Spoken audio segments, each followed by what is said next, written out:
వాళ్ళు ఎంత అండి, వాళ్ళ ప్రాణం ఎంత. సో వాళ్ళు మాట్లాడుతున్నారు అంటే ఎవరు మాట్లాడిస్తున్నారో మనం ఆలోచించాలి. కానీ వాళ్ళు ఎంత చెప్పండి మనుషులు పాపం. వాళ్ళు ఏదో చిన్న చిన్న షోస్ చేసుకొని చిన్న చిన్న క్యారెక్టర్స్ చేసుకుంటే వాళ్ళు ఆ చిన్న చిన్న వాళ్ళని తిట్టాలని నేను అనుకోను. కానీ ఎవరైతే మాట్లాడారో వాళ్ళు కూడా ఆలోచించుకోవాలి.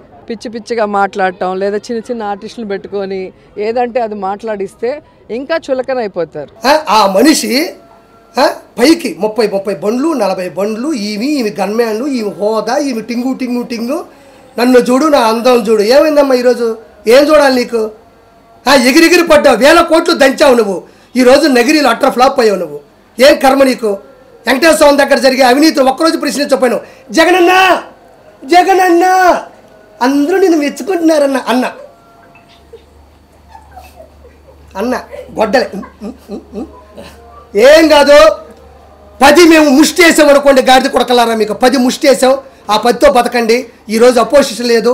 వైనాట్ 175 అన్నాడు. ఒరే గాడిద కొడక, ఇక్కడ వైనాట్ 21 అయిపోయింది. వైనాట్ 21 నీకు వచ్చిన 10 కన్నా 11 ఎక్కువ వచ్చిన ఆయనకి. నిలబెట్టిన 21ని మీరు తిడుతున్నా, కోట్ల రూపాయలు పోగొట్టుకున్నా, సినిమా లేకపోయినా, ఫినిష్ చేయలేకపోయినా నిలబడ్డ చరిత్ర అది. గాడిద కొడకలారా, డస్ట్బిన్ నా కొడకలారా. 21 వైనాట్ 21 అని ఆయన ఏ రోజు వల్ల. కానీ 21 వచ్చినాయి ఆడ. నగిరిలో ఏముంది? నేను వచ్చిన నగిరికి నీ వల్ల నేను ఎదవనైపోయినాడ. ఏముంది నగిరిలో నువ్వు చేసిన అభివృద్ధి? వారం పెడితే చాలు నీ అంత తాళపాక అన్నం వెళ్ళినట్టు వెళ్తుంటావు పైకి. వెంకటేశ్వర స్వామి అంటే అంత ఇష్టం, అంత ప్రేమ ఉన్నప్పుడు అన్న చేసే దుర్మార్గాన్ని ఎందుకు అడగలేకపోతున్నావు? 30 మంది కావాలి నీకు, ఒకరు కాదు. అమ్మ పెద్ద టీం నీకు, తిరుమల టీం ఉంటుంది నీకు. వేసుకొని పోతా ఉండాలా. తిరుమలకి అన్నకి సామాన్య భక్తుడు తిరుమలకి వెళ్తే నీ అన్నకి ఇష్టం ఉండదు. ఎందుకంటే పాపం వాడి దగ్గర 1 రూపాయి డబ్బులు ఉండవు. వాడు అన్నదానం తింటాడు, హుండీలో డబ్బులు లేడు పాపం. మీ అన్న 30,000 పెట్టి వెంకటేశ్వర స్వామి దగ్గరకు వచ్చినాడే గొప్పవాడు. ఉండు నీకు జూన్ 4వ తారీఖు మొత్తం అందరి లెక్కలు జాలస్తాము. నేనమ్మా మీ కుమారి ఆంటీని. 15 సంవత్సరాల కింద గుడివాడ ఎలా ఉందో ఇప్పుడు కూడా గుడివాడ అలాగే ఉందండి.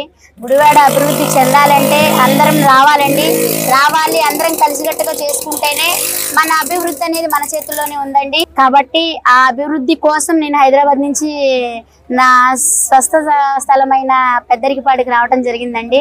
ఇప్పుడు వరకు ఉపాధి లేదు. అంటే ఉపాధి అంటే మనకి ఒక ఉద్యోగాలు లేవు. అలా లేకనే కదా, మనకు ఒక పరిశ్రమలు లేకనే కదా మేము ఇక్కడి నుంచి పొట్టకూటి కోసం అక్కడ దాకా వెళ్లాల్సి వచ్చింది. ఆ అభివృద్ధి అనేది ఇక్కడే ఉంటే నేను ఇక్కడి నుంచి అక్కడికి వెళ్లాల్సిన అవసరం ఉండేది కాదు. సో ఆ అభివృద్ధి ఏ ఊరికి ఆ ఊరు అభివృద్ధి అంటే నాయకుడు అనేది మంచి నాయకుడు వస్తేనే ఆ అభివృద్ధి అనేది విజయవంతం అవుతుందండి. సో ఈసారి మహాకూటమి వచ్చింది. అందరూ కలిసి ఉంటే కలదు సుఖం. గుడివాడ ఎలా ఉందో 15 సంవత్సరాల నుంచి, నేను ఇక్కడ లేని 15 సంవత్సరాల నుంచి ఎలా ఉందో అప్పటి నుంచి ఇప్పటి వరకు అలాగే ఉందండి. ఉపాధి లేని వాళ్ళకి ఉపాధి కల్పించాలని, ఉద్యోగాలు లేని వాళ్ళకి ఉద్యోగాలు కల్పించాలని. అనారోగ్యం అనేది చాలా మంది బాధపడుతున్నారండి. ఎందుకంటే మా నాన్నగారిని నేను పోగొట్టుకున్నానండి. ఇక్కడ ఆరోగ్యం ఇది చికిత్స సరిగ్గా లేక హైదరాబాద్ తీసుకొచ్చి హైదరాబాద్లో జాయిన్ చేసుకున్నప్పటికీ అప్పటికే చేయి దాటిపోయిందండి. అలా పోగొట్టుకున్నాను కాబట్టి వెంటనే స్పందించాలని ఇప్పుడు హైదరాబాద్లో నేను మొన్న ఒక పాపకండి హార్ట్ ప్రాబ్లం ఉందని చెప్పి ఒకళ్ళు నా దగ్గరికి వచ్చారండి. సీఎం గారండి రేవంత్ రెడ్డి గారు వెంటనే స్పందించారండి. నా ద్వారా ఒక పాపకి హెల్ప్ జరుగుతున్నందుకు నాకు చాలా సంతోషంగా ఉంది. ప్రజాసేవ కోసమనే నేను 7 నెలలు మొత్తం రాష్ట్ర వ్యాప్తంగా తిరిగాను. దాని తర్వాత నాకు అర్థమైంది ఒక విషయము. ఆ పార్టీలో వైఎస్ఆర్సీపీ పార్టీలో ఉంటే ప్రజాసేవ చేయలేము, మనకి బానిసత్వం తప్ప ఏమీ మిగలదు. ప్రజాసేవ చేయాలి, మనుషులకి సేవ చేయాలి. మీరు చెప్పండి, ఒక్క ఎంపీ ఎమ్మెల్యేతో మీకు ఏమైనా పని అయిందా ఈ రోజు వరకు? వాళ్ళు ఏమి ఎక్కడ ఉన్న వైసీపీలో ప్రతి ఎంపీ ఎమ్మెల్యే ఆయన కాలి కింద చెప్పులే. ఆయన ఎక్కడ వదిలితే అక్కడే ఉండాలి, మళ్ళీ వేసుకునేదాకా అక్కడే ఉంటారు. వాళ్ళతో ఏ పని అవ్వదు. ఏమన్నా అంటే ఒక బటన్, ఆ బటన్ తో ఏమవుతుంది? సరే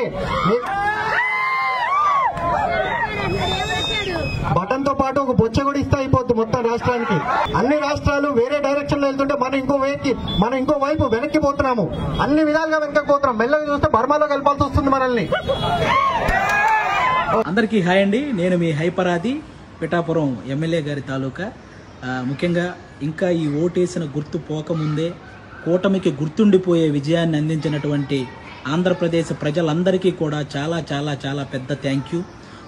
10 సంవత్సరాల నుంచి ఎన్నో అవమానాలు, ఎన్నో తిట్లు, ఎన్నో కష్టాలు ఇవన్నీ భరించి ఒక్కడే తన సొంత డబ్బుతో ఎవరి సహాయం లేకుండా ఒక పార్టీని నడిపించి ఏ పదవి లేకపోయినా సంపాదించిందంతా సహాయం చేసిన పవన్ కళ్యాణ్ గారి కష్టానికి ఈరోజు సరైన ఫలితం దక్కినందుకు, ముఖ్యంగా 70,000కు పైగా మెజారిటీతో ఆయన్ని గెలిపించిన పిఠాపురం ప్రజలకి, అలాగే ఆయన అనుకున్నది అనుకున్నట్టు కూటమిని ఈ స్థాయిలో నిలబెట్టిన ఆంధ్రప్రదేశ్ ప్రజలందరికీ కూడా థ్యాంక్ యూ సో మచ్ అండి. ముఖ్యంగా ఈ గెలుపును అందరూ పాజిటివ్ వేలో జరుపుకోవాలని మనస్ఫూర్తిగా కోరుకుంటున్నాను. ఎందుకంటే మనల్ని మోసం చేసిన నాయకులను విమర్శించండి, అలాగే ఆడవాళ్ళని కూడా చూడకుండా ట్రోల్ చేసినటువంటి సోషల్ మీడియా వాళ్ళని విమర్శించండి.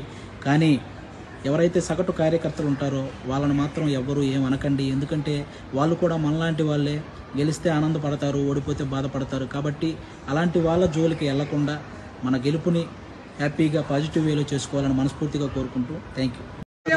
వాడు అస్సాం పారిపోయింటున్నాడు, పట్టుకోమని కూడా చెప్పాను. వాట్సాప్ గ్రూపులు పెట్టాను, పట్టుకున్నాను. ఎక్కడికి వెళ్ళవద్దు. ఆ కామరాజు గారిని ముందే చెప్పా, ఒరే నువ్వు ఊడిపోతావరా, ఆ భట్రాజు గారికి చెప్పా. మూర్తి గారి లోగోల ముగ్గురు ఉన్నారు, కాటరాజు గారు ఇద్దరు ఫ్రెండ్స్. భట్రాజు గారు ఇక్కడే ఉంటాడు, వారికి రేపు మాట్లాడదాం. సో అద్భుతమైన విజయాన్ని అందించినటువంటి ఈ రాష్ట్ర ప్రజలకు, ముఖ్యంగా పవన్ కళ్యాణ్ గారు ఒక అద్భుతమైనటువంటి రోల్ పోషించాడు. ఆ టీం అద్భుతంగా పనిచేసింది. ఈ రాష్ట్రంలో జనసేన టీం అద్భుతంగా పనిచేసింది. చంద్రబాబు నాయుడు గారి యొక్క ఆధ్వర్యంలో ఒక అద్భుతమైన ప్రభుత్వం రాబోతా ఉంది. ఈ రాష్ట్రానికి దశని నిర్ణయించే పాత్ర వాళ్ళిద్దరు తీసుకుంటారు, అలాగే మోడీ గారు కూడా తీసుకుంటారు. ఒక అద్భుతమైన పరిపాలన రాష్ట్ర ప్రజలకు అందించాలి.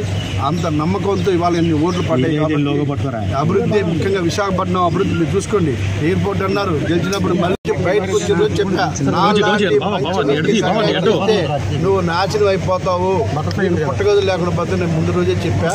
లెటర్ కూడా రాశా. మాలాంటి నమ్మకస్తుల్ని బొమ్ము చేసుకొని వాళ్ళని ఖర్చు పట్టిందన్న విషయం కూడా ఎవరైతే కష్టపడతారో, ఎవరైతే నమ్ముతారో వాళ్ళని మోసం చేస్తే దేవుడు చూస్తే ఎలాంటి రిజల్ట్ ఇస్తాడని ఒక జగన్మోహన్ రెడ్డి గారిని చూస్తేనే అర్థమవుతుంది. ఈ విధంగా ఇంకా ఘోరంగా ఈ ఓటమి 10 కూడా రావనుకున్నాం మేము, ఆ 10 వస్తున్నట్టున్నాయి. ఇంకా ఘోరమైన ఓటమి చూస్తాడు. ఒక 6 నెలలు ఆ పార్టీ ఉండదు. మీరు చూసుకొని కావండి, 6 నెలల్లో ఆ పార్టీ క్లోజ్ అయిపోద్ది, ఎటువంటి డౌట్ లేదు. ఇక్కడ చెప్పాను నేను, ఒక కామరాజు గారు, ఒక కాటరాజు గారు, భట్రాజు అని ఆ పార్టీలో ఉండగానే చెప్పాను.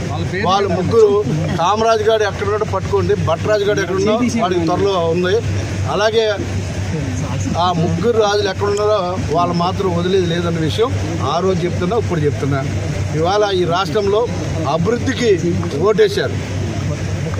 ఈ రాష్ట్రంలో ప్రజలు అభివృద్ధి కావాలి, మాకు బటన్ నొక్కుడు కాదు. ఈ రాష్ట్రంలో సంక్షేమం కావాలి, ప్రజల యొక్క సంక్షేమం కావాలి, యువతకి ఎంప్లాయ్మెంట్ కావాలి, ఈ రాష్ట్రాన్ని కాపాడుకోవాలి. ఈ రాష్ట్రాన్ని సర్వనాశనం చేశాడు జగన్మోహన్ రెడ్డి. ఈ రాష్ట్రాన్ని కాపాడుకుంటే తప్ప ఇంకొక విషయం లేదని చెప్పేసి ఇవాళ అన్ని వర్గాల ప్రజలు, ప్రతి ఒక్కరు కూడా ఇవాళ అద్భుతంగా ఓటేశారు. ఇలాంటి మెజార్టీలు, ఇలాంటి సీట్లు వస్తాయని చెప్పేసి ఎన్ని సర్వే సంస్థ చూశారు మీరు.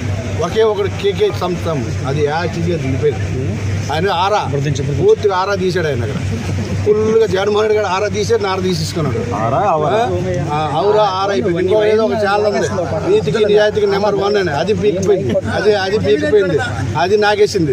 సో ఎప్పుడు కూడా నీతికి నిజాయితీకి నిలబడితే ఎక్కువ రోజులు ఉంటామని చెప్పేసి నేను ఆ రోజు జగన్మోహన్ రెడ్డి లెటర్ రాశాను. ఇప్పుడు చెప్తున్నా, నువ్వు బుద్ధిగా ఉండుంటే ఇలాంటి గతి నీకు పట్టేది కాదు. నమ్ముకున్న వాళ్ళు మోసం చేసావు, నమ్మినటువంటి చెల్లిని మోసం చేసావు, నమ్మిన అమ్మను మోసం చేసావు, అందరిని మోసం చేసి నీకు ఇలాంటి గతి పట్టింది. నీకు ఇంకెవరు కనపడరా? సజ్జల రెడ్డి, ఈ సుబ్బారెడ్డి, సాయిరెడ్డి ఎవరు కనపడరా నీకు? కానిస్టేబుల్ మార్చుకోవాలంటే వాళ్ళు కాల్చేటు తిరగాల. అందుకే నీకు ఈ గతి